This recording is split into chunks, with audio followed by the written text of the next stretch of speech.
New at 5, a new state law looks to reduce property taxes, but some school districts say it could cost them their funding. Voters passed House Bill 581 in November, also known as Property Tax Relief and Reform for Georgians. But tonight we are digging through the policy and letting you know what it means for you. 11 Alive's Joe Ripley joining us now from the newsroom to break this measure down. Joe? Good evening. Georgia lawmakers passed HB 581 last spring.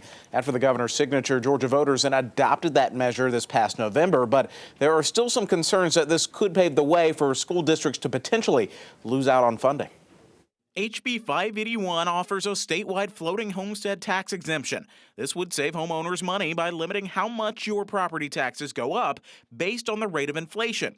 It would also lock in a home's valuation for up to 3 years. Local governments that implement the policy can also impose an optional sales tax. This could offset lost revenue from capped property taxes. Everybody is trying to decide in a short amount of time whether this is something that will work for them in the long term. Kyle Wingfield with the Georgia Public Policy Foundation says property taxes are the only tax that local governments can decide how much a home is worth and how much it's taxed. Retirees, lower income folks who have struggled to buy a house and finally feel like they've gotten a piece of the American dream, and now soaring property tax bills are putting that at risk for them. The policy allows for a one-time opt-out for cities, counties, and school districts, so the existing budget system would remain in place. Opting out requires communities to pass a resolution and hold 3 public hearings. Danny Canso with the Georgia Budget and Policy Institute says opting out makes sense for many school districts because they rely heavily on property taxes to operate. This would really mean